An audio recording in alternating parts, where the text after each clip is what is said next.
পৌষ মাস, সন্ধেবেলা একটি প্রকাণ্ড মোটর ধর্মতলার অ্যাংলো মোগলাই হোটেলের সামনে এসে দাঁড়ালো। মোটরটি সেকেলে কিন্তু দামি। চালকের পাশ থেকে একজন চোপদার জাতীয় লোক নেমে পড়ল। তার হাতে আটাশোটা নেই বটে, কিন্তু মাথায় একটি জড়ি দেওয়া জাঁকালো পাগড়ি আছে, তাতে রূপোর তকমা আটা, পরনে ইজের চাপকান, কোমরে লাল মখমলের পেটি, তাতেও একটি চাপরাশ আছে।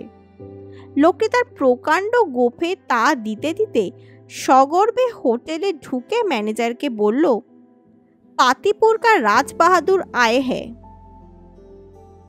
ম্যানেজার রায়চরণ চক্রবর্তী শশব্যস্তে বেরিয়ে এলো এবং মোটরের দরজার সামনে হাত জোর করে নতশিরে বলল, মহারাজ, আজ কার মুখ থেকে উঠেছি? দয়া করে নেমেই গরিবের কুটিরে পায়ের ধুলো দিতে আজ্ঞা হোক। পাতিপুরের রাজবাহাদুর ধীরে ধীরে মোটর থেকে নামলেন। তার বয়স 70 পেরিয়েছে। দেহ আর পাকা গোপ জোড়াটি খুব শীর্ণ। মাথায় যেটুকু চুল বাকি আছে তাই দিয়ে টাক ঢেকে সিথি কাটবার চেষ্টা করেছেন। পরনে জরিপার সূক্ষ্ম ধুতি আর রেশমি পাঞ্জাবি, তার উপর দামি শাল, পায়ে সুরলা লাল লপেটা। তিনি গাড়ি থেকে নেমে ভিতরের মহিলাটিকে বললেন, নেমে এসো। মহিলা বললেন, আমি আর নেমে কি করব, গাড়িতেই থাকি। তুমি যা খাবে খেয়ে এসো, দেরি করো না যেন। রাজা বললেন, তা কি করে হয়, তুমিও এসো। রায়চরণ কৃতাঞ্জলি হয়ে বললে, নামতে আজ্ঞা হোক রানীমা। আপনার শ্রীচরণে ধুলো পড়লে হোটেলের বরাত ফিরে যাবে। মহিলাটি বোধহয় সুন্দরী ও যুবতী, কিন্তু ঠিক বলা যায় না। তার সজ্জা আর প্রসাধন এমন পরিপাটি যে রূপ যৌবনের কতটা আসল আর কতটা নকল তা বোঝবার উপায় নেই। তিনি গাড়ি থেকে নামলেন। রায়চরণ বিনয় কুজো হয়ে সামনের দিকে জোর হাত নাড়তে নাড়তে পথ দেখে রাজবাহাদুর ও তার সঙ্গিনীকে ভিতরে নিয়ে গেল এবং হেঁকে বললে, এই শিগগিরই রয়্যাল সেলুনের দরজা খুলে দে। হোটেলের সামনের বড় ঘরটিতে বসে যারা খাচ্ছিল তারা উদ্গ্রীব হয়ে মহিলাটিকে দেখে ফিসফিস করে জল্পনা করতে লাগলো। একজন চাকর তাড়াতাড়ি একটা কামরা খুলে দিল। ছোট খোপ, রং করা কাঠের দেওয়াল, মাঝে একটি টেবিল এবং দুটি গদি আটা চেয়ার। টেবিলটি সাদা চাদরে ঢাকা। দিনের বেলায় তাতে হলুদের দাগ দেখা যায়। এই কামরার পাশেই পর্দার আড়ালে আর একটি কামরা, তাতে এক সেট পুরনো কোচ ও সেটি এবং একটি ছোট টেবিল, তার উপর 3-4টি গত সালের মাসিক পত্রিকা। দেওয়ালে কয়েকটি সিনেমা, তারার ছবি খবরের কাগজ থেকে কেটে এঁটে দেওয়া হয়েছে। দুই মহামান্য অতিথিকে বসিয়ে ম্যানেজার রায়চরণ বললে, হুজুর, আজ্ঞা করুন, কি এনে দেব? রাজা বাহাদুর সাগ্রহে বললেন, তোমার কি কি তৈরি আছে শুনি।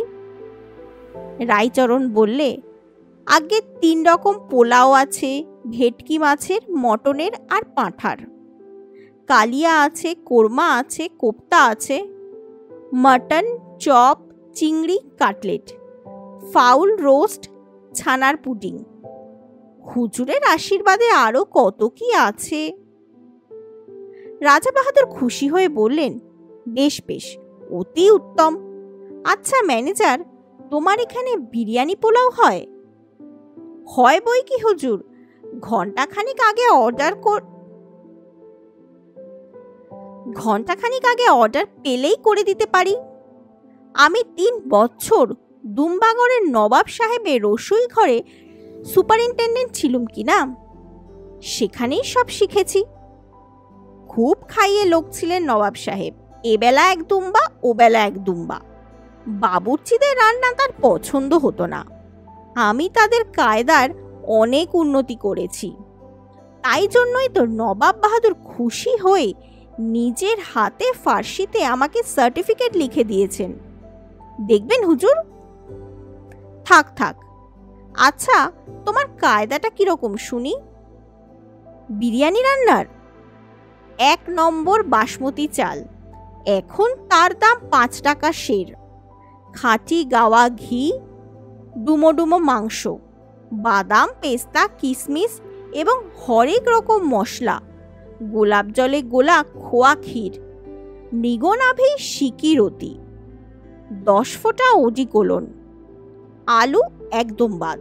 চাল আর মাংস প্রায় সিদ্ধ হয়ে এলে তার উপর 2 মুঠো পেঁয়াজ কুচি মুচমুচে ভেজে ছড়িয়ে দিই। তারপর দমে বসাই। খেতে যা হয় সে আর কি বলবো। রাজা বাহাদুরের জিভে জল এসে গেল। সুত করে টেনে নিয়ে বললেন, চমৎকার। আচ্ছা স্বামী কাবাব জানো? হে হে, হুজুরের আশীর্বাদে মোগলাই ইংলিশ ফ্রেঞ্চ হেন রান্না নেই যাই রায়চরণ চক্রবর্তী জানে না। মাংস পিষে তার সঙ্গে ছোলার ডাল বাটা আর পেস্তা বাদাম মেশাতে হয়। তাতে আদা হিং পেঁয়াজ রসুন গরম মশলা ইত্যাদি পড়ে। তারপর চ্যাপটা লেচি গড়ে চাটুতে ভাজতে হয়। এই হলো স্বামী কাবাব। ওহ যাক, ওহ খেতে যা হয় হুজুর তা বলবার কথা নয়। রাজা বাহাদুর আবার সুত করে জিভে জল টেনে নিলেন। তারপর বললেন, আচ্ছা রায়চরণ, রোগান জুস জানো? মহিলাটি অধীর হয়ে বললেন, আহ, ওসব জিজ্ঞেস করে কি হবে? যা খাবে তাই আনতে বলো না। রাজা বাহাদুর বললেন, আহা ব্যস্ত হও কেন, খাওয়া তো আছেই, আগে একবার রায়চরণকে বাজিয়ে নিচ্ছি। রায়চরণ বললেন, বাজাবেন বই কি হুজুর, নিশ্চয়ই বাজাবেন, রোগান জুস হচ্ছে। মহিলাটি আস্তে আস্তে উঠে পাশের কামরায় গিয়ে মাসিক পত্রিকার পাতা উল্টাতে লাগলেন। রোগান জুস হচ্ছে খাসি বা দুম্বার মাংস, শুধু ঘিয়ে সিদ্ধ, জল একদম বাদ। ভারী পোষ্টাই হুজুর, 7 দিন খেলে লিকলিকে লোগারোকেরও গায়ে গত্তি লেগে ভুঁড়ি গজায়। তুমি তো অনেক রকম জানো দেখছি হে। আচ্ছা মুর্গ মুসাল্লাম তৈরি করতে পারো?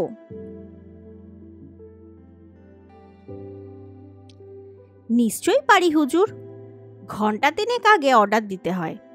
অনেক লটঘটি কিনা, বাবুর্চিদের চাইতে আমি ঢের ভালো বানাতে পারি। আমি নতুন কায়দা আবিষ্কার করেছি। একটি বড় আস্ত মুরগি, তার পেটের মধ্যে মাছের কোপ্তা, ডিম আর কুচো চিংড়ি দেওয়া কচুর শাকের ঘন্ট, অভাবে লাউ চিংড়ি আর দই। কচুর শাক? আরে রাম রাম! না হুজুর, মুরগির পেটে সমস্ত জিনিস ভরে দিয়ে সেলাই করে হাঁড়ি কাবাবের মতন পাক করতে হয়। সুসিদ্ধ হয়ে গেলে মুরগি, কুচো চিংড়ি, কচুর শাক, দই আর সমস্ত মশলা মিশে গিয়ে এক হয়ে যায়। খেতে যা হয় সে আর কি বলবো হুজুর।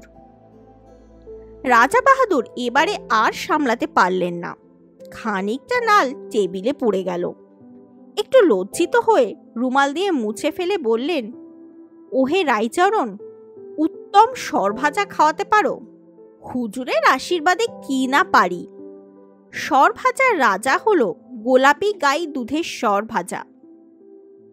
নবাব সিরাজদৌল্লা যা খেতেন। কিন্তু 10 দিন সময় চাই মহারাজ, আর 100 টাকা খরচ মঞ্জুর করতে হবে। গোলাপি রঙের গরু হয় নাকি? না হুজুর, একটি ভালো গরুকে 7 দিন ধরে সেরেফ গোলাপ ফুল, গোলাপ জল আর মিছরি খাওয়াতে হবে। খড় ভুসি জল একদম বারণ। তারপর সে যা দুধ দেবে তার রং হবে গোলাপি আর খোসপাই ভুরভুর করবে। সেই দুধ ঘন করে তার স্বর নিতে হবে, আর সেই দুধ থেকে তৈরি ঘি দিয়েই ভাজতে হবে। রসে ফেলার দরকার নেই, আপনিই মিষ্টি হবে। গরু মিছরি খেয়েছে কিনা। সে যা জিনিস, অমৃত কোথায় লাগে। কেষ্টনগরের কারিগররা তা দেখলে হুতোষে গলায় দড়ি দেবে, কিন্তু অত গোলাপ ফুল খেলে গরুর পেট ছেড়ে দেবে না। রায়চরণ গলার স্বর নিচু করে বললে, কথাটা কি জানেন মহারাজ, গোলাপ ফুলের সঙ্গে খানিকটা সিদ্ধি বাটাও খাওয়াতে হয়, তাতে গরুর পেট ঠিক থাকে, আর সরভাজাটিও বেশ মজাদার হয়। চমৎকার চমৎকার। এইবার হুজুর আজ্ঞা করুন কি কি খাবার আনবো। আমি নিবেদন করছি কি, আজ আমার যা তৈরি আছে সবই কিছু কিছু খেয়ে দেখুন, ভালো জিনিস, নিশ্চয়ই আপনি খুশি হবেন। এরপরে একদিন অর্ডার মতো পছন্দসই জিনিস তৈরি করে হুজুরকে খাওয়াবো। আচ্ছা রায়চরণ, তোমার এখানে পাতি নেবু আছে? আছে বই কি, নেবু হলো পোলাও খাবার অঙ্গ। একটি আর্জি আছে মহারাজ, আজ ভোজনের পর হুজুরকে একটি শরবত খাওয়াবো, হুজুর তর হয়ে যাবেন। কিসের শরবত? তবে বলি শুনুন মহারাজ, আমার একটি দুঃসম্পর্কের ভাগ্নে আছে, তার নাম কানাই। সে বিস্তর পাশ করেছে, নানা রকম দ্রব্যগুণ তার জানা আছে। শরবতটি সেই কানাই ছোকরারই পেটেন্ট। সে তার নাম দিয়েছে চাঙ্গায়নী সুধা। বছর 2 আগে কানাই হুন্ডাগড় রাজ সরকারের চাকরি করত। কুমার সাহেব তাকে খুব ভালোবাসতেন। কুমারের খুব শিকারের শখ। একদিন তার হাতিকে বাঘে ঘায়েল করল। হাতির ঘা দিন কুড়ির মধ্যে সেরে গেল, কিন্তু তার ভয় গেল না। হাতি নড়ে না, ডাঙস মারলেও ওঠে না। কুমার সাহেবের হুকুম নিয়ে কানাই হাতিকে শেরটাক চাঙ্গায়নী খাওয়ালে। পরদিন ভোরবেলা হাতি চাঙ্গা হয় পিলখানা থেকে গটগট করে হেঁটে চলল। জঙ্গল থেকে একটা শাল গাছের রলা উপড়ে নিল, পাতাগুলো খেয়ে ফেলে ডান্ডা বানালে। তারপর পাহাড়ের ধারে গিয়ে সুর দিয়ে সেই ডান্ডা ধরে বাঘটাকে দমাদম পিটিয়ে মেরে ফেলল। কুমার সাহেব খুশি হয়ে কানাইকে 500 টাকা বকশিস দিলেন। শরবতে হুইস্কি টুস্কি আছে নাকি, ওসব আমার আর চলে না। কি যে বলেন হুজুর, কানাই ওসব ছোঁয়নি, অতি ভালো ছেলে, সিগারেটটি পর্যন্ত খায় না। চাঙ্গায়নী সুধায় কি কি আছে শুনবেন? 20টা কবরেজি গাছরা, 20 রকম ডাক্তারি আরক, 20 দফা হেকিমি দাবাই, হিরে ভস্য, সোনা ভস্য, মুক্ত ভস্য, রাজ্যের ভিটামিন আর পোয়াটাক ইলেকট্রি, এইসব মিশিয়ে চোলাই করে তৈরি হয়। খুব দামি জিনিস। কানাই আমাকে হাফ প্রাইস 50 টাকায় 1 বোতল দিয়েছে। মামা বলে ভক্তি করে কিনা। দোহাই হুজুর, আজ একটু খেয়ে দেখবেন। সে হবে এখন। আচ্ছা রায়চরণ, তুমি বার্লি রাখো? রাখি হুজুর, ছানার পুডিংয়ে দিতে হয়, নইলে আট হয় না। এইবার তবে হুজুরের জন্য খাবার আনতে বলি। হুকুম করুন, কি আনবো? এক কাজ করো, 1 কাপ জলে 1 চামচ বার্লি সিদ্ধ করে নেবু আর একটু নুন দিয়ে নিয়ে এসো। রায়চরণ আকাশ থেকে পড়ে বললে, সে কি মহারাজ, ভেটকি মাছের পোলাও, মাটন কারি, ফাউল রোস্ট? রাজা বাহাদুর হঠাৎ অত্যন্ত খাপ্পা হয়ে বললেন, তুমি তো সাংঘাতিক লোক। হ্যাঁ, আমাকে মেরে ফেলতে চাও নাকি? আমি বলে গিয়ে 3টি বছর ডিসপেপসিয়ায় ভুগছি, কিছু হজম হয় না, সব বারণ। দিনে শুধু গলা ভাত আর শিঙি মাছের ঝোল, রাত্রিরে বার্লি, আর তুমি আমাকে পোলাও কালিয়ার লোভ দেখাচ্ছ? কি ভয়ানক খুনে লোক! রায়চরণ মর্মাহত হয়ে চলে গেল এবং একটু পরে 1 বাটি বার্লি এনে রাজা বাহাদুরের সামনে ঠক করে রেখে বললে, এই নিন। তারপর রায়চরণ পর্দা ঠেলে পাশের কামরায় গিয়ে মহিলাটিকে বললেন, রানীমা, আপনার জন্য একটু ভেটকি মাছের পোলাও, মাটন কারি আর ফাউল রোস্ট আনি? খেপেছেন? আমি খাবো আর ওই হ্যাংলা বুড়ো ফ্যালফ্যাল করে চেয়ে দেখবে? গলা দিয়ে নামবে কেন? তবে একটু চা আর খান কতক চিংড়ি কাটলেট এনে দিই রানীমা। রানী ফানি নই, আমি নক্ষত্র দেবী। আর একদিন আসবো, এখন স্টুডিও ফেরত। ডিরেক্টর হাদুবাবুকেও নিয়ে আসবো। গল্পের নাম রাজভোগ, লেখক রাজশেখর বসু।